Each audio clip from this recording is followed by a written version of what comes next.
మహబూబ్ నగర్ లో రైతు పండుగ సందడి కొనసాగుతోంది. ముఖ్యమంత్రి రేవంత్ రెడ్డి ముఖ్య అతిథిగా మరి కాసేపట్లో అక్కడ హాజరు కాబోతున్నారు. తొలి ఏడాదిలో ప్రభుత్వం వ్యవసాయానికి 54,280 కోట్ల రూపాయలు ఖర్చు చేసింది. 2 లక్షల రూపాయల వరకు 22,22,067 రైతులకు, అలాగే 17,869 కోట్ల రూపాయల రుణ మాఫీ చేసింది రేవంత్ ప్రభుత్వం. రైతు బంధుకు 7,625 కోట్ల రూపాయలు, రైతు బీమాకు 1,455 కోట్ల రూపాయలు, పంటల బీమాకు 1,300 కోట్ల రూపాయలు, ఉచిత విద్యుత్కు 10,444 కోట్ల రూపాయలను ప్రభుత్వం ఖర్చు చేసింది. 2023-24 సంవత్సరానికి గాను 10,547 కోట్ల రూపాయలు ధాన్యం కొనుగోలు చేయగా, ఈ సీజన్లో ఇప్పటి వరకు 5,040 కోట్ల రూపాయల ధాన్యాన్ని కొనుగోలు చేశారు. మొత్తం 54,280 కోట్ల రూపాయల ధాన్యాన్ని కొనుగోళ్లకు వెచ్చించింది రేవంత్ ప్రభుత్వం. రైతు పండుగ సందర్భంగా ముఖ్యమంత్రి ప్రసంగంలో ముఖ్యంగా 2 లక్షల పైన రైతులకు రుణమాఫీ ప్రకటించే అవకాశం ఉంది అని తెలుస్తోంది.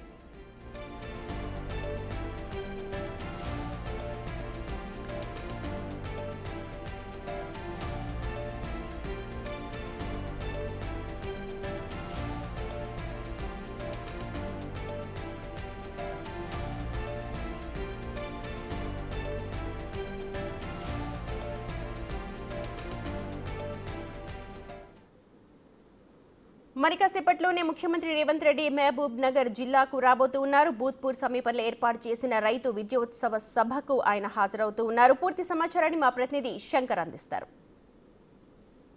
మరికొద్ది సేపట్లో సీఎం రేవంత్ రెడ్డి పాలమూరు జిల్లాకు రానున్నారు. గత 2 రోజులుగా జరుగుతున్నటువంటి రైతు పండగకు సంబంధించి ముగింపు మహాసభలో కూడా సీఎం రేవంత్ రెడ్డి పాల్గొనబోతున్నారు. ప్రజెంట్ మనం ఉన్నటువంటి ఈ ప్రాంతం భూత్పూర్కు సమీపంలో ఉన్నటువంటి అమిస్తాపూర్ దగ్గర భారీ బహిరంగ కోసం సిద్ధం చేసినటువంటి స్థలం. మొత్తంగా ఈ సభకు దాదాపు 1,00,000 మందికి పైగా రైతులు తరలి వచ్చే అవకాశం ఉండడం, అందరూ వస్తారు కాబట్టి పూర్తిగా ఏర్పాట్లను కంప్లీట్ చేశారు. ఓవరాల్గా మహబూబ్ నగర్ జిల్లా నుండే కూడా ఈ యొక్క రైతు సదస్సులు, అదేవిధంగా రైతులకు సంబంధించి 150 స్టాల్స్ను కూడా ఏర్పాటు చేసి 2 రోజుల నుంచి రైతులకు సంబంధించినటువంటి అధునాతన సాంకేతిక పరిజ్ఞానంతో కూడిన వ్యవసాయ పద్ధతులపై వారికి అవగాహన సదస్సును కల్పించారు. మొత్తంగా కాంగ్రెస్ ప్రభుత్వం అధికారంలోకి వచ్చి సంవత్సరం గడుతున్నటువంటి సమయంలో ప్రజాపాలన కార్యక్రమాలను అంగరంగ వైభవంగా నిర్వహించేందుకు ఇక్కడి నుంచే ప్లాన్ చేశారు. 2 రోజులుగా రైతులు వేల సంఖ్యలో తరలి వచ్చారు, స్టాల్స్ను సందర్శించారు. తిరిగి ఈ రోజు సాయంత్రం 3:30 గంటల ప్రాంతంలో కూడా సీఎం రేవంత్ రెడ్డి ఈ కార్యక్రమానికి హాజరు కానున్నారు. ఈ నేపథ్యంలో ఇక్కడ అన్ని ఏర్పాట్లను పూర్తి చేశారు. సీఎం రేవంత్ రెడ్డి రాక కోసం సర్వం సిద్ధం చేశారు అధికారులు. ఉమ్మడి పాలమూరు జిల్లాకు సంబంధించినటువంటి నాగర్ కర్నూలు, వనపర్తి, గద్వాల, నారాయణపేట, మహబూబ్ నగర్ ఈ ప్రాంతం నుంచి ప్రజలే కాకుండా రాష్ట్రంలో ఉన్నటువంటి వేరే జిల్లాల నుంచి కూడా ఈ కార్యక్రమానికి రైతులు తరలి రానున్న నేపథ్యంలో ఎక్కడ కూడా ఎలాంటి అవాంఛనీయ సంఘటనలు జరగకుండా, ఎవరికి ఇబ్బందులు రాకుండా పెద్ద ఎత్తున పోలీసులను ఇక్కడ ఏర్పాటు చేసినటువంటి పరిస్థితి. దాదాపు 2,000 మంది పోలీసులు కూడా మొత్తంగా ఈ సభా వేదిక దగ్గర పూర్తిగా పహారా కాస్తున్నారు.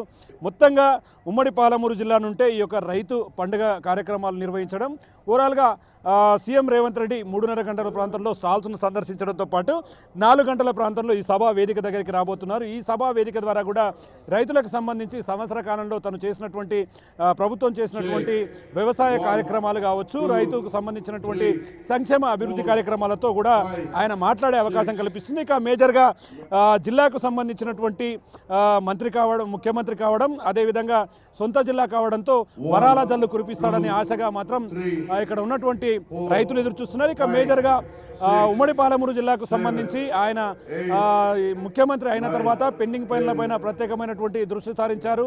మొత్తంగా ఈ పెండింగ్ పనులన్నీ కూడా త్వరగా కంప్లీట్ చేసేందుకు కూడా ఆయన ప్రణాళికలు సిద్ధం చేసుకుని ముందుకు వెళ్తున్నటువంటి పరిస్థితి కనిపిస్తుంది.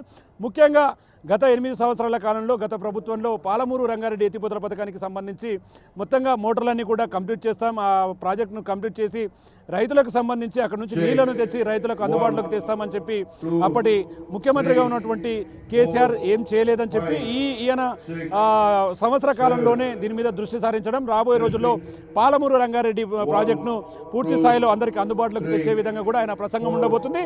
మరి ముఖ్యంగా రైతులకు సంబంధించి రైతు బంధు కావచ్చు, రైతు రుణమాఫీకి సంబంధించినటువంటి టెక్నికల్ విషయాల్లో కూడా ఆయన రైతులకు మొత్తంగా తీపి కబి అందించబోతున్నటువంటి పరిస్థితి ఇక్కడ కనిపిస్తుంది. ఏదేమైనప్పటికీ ఆయన హెలిప్యాడ్ ద్వారా కూడా ఇక్కడికి చేరుకుంటాడు. సభా వేదిక ద్వారా రైతులను ఉద్దేశించి ఆయన మాట్లాడి ఇక్కడ నుంచి నేరుగా తిరిగి సాయంత్రం 6 గంటల ప్రాంతంలో హైదరాబాద్కు చేరుకోనున్నటువంటి పరిస్థితి. ఇక సీఎం రేవంత్ రెడ్డి రాక కోసం గత 2 రోజులుగా కూడా ఏర్పాట్లు ముమ్మరం చేశారు. ఇప్పటికే రాష్ట్ర వ్యవసాయ శాఖ మంత్రి తుమ్మల నాగేశ్వరరావు, అదేవిధంగా ఉత్తమ్ కుమార్ రెడ్డి, మిగతా మంత్రులంతా కూడా ఈ సభ ఏర్పాట్లను కావచ్చు, సభకు సంబంధించి రైతుల సమీక్ష సమావేశాలను కూడా ఏర్పాటు చేస్తూ నిర్వహిస్తూ వస్తున్నారు. ఈ రోజు ఇది అంగరంగ వైభవంగా ప్రారంభమైంది. మొత్తంగా రాష్ట్ర చరిత్రలో ఈ యొక్క రైతు పండుగ సభ అనేది చిరస్థాయిగా నిలిచిపోయేలాగా కూడా అధికారులు ఇక్కడ ప్లాన్ చేసి దగ్గరుండి చూస్తున్నారు. ఇక ఆయా జిల్లాల కలెక్టర్లు, ఎస్పీలు, అదేవిధంగా ఓవరాల్గా అంతమంది అధికారులు కూడా దీంట్లో ఇన్వాల్వ్మెంట్ అయ్యి ఈ సభను సక్సెస్ చేసేందుకైతే పూర్తి స్థాయిలో ముందుకు వెళ్తున్నటువంటి పరిస్థితి కనిపిస్తుంది. ఇది ఓవరాల్గా ఈ యొక్క రైతు పండుగ మహాసభకు సంబంధించినటువంటి అప్డేట్. Camera person Nagesh.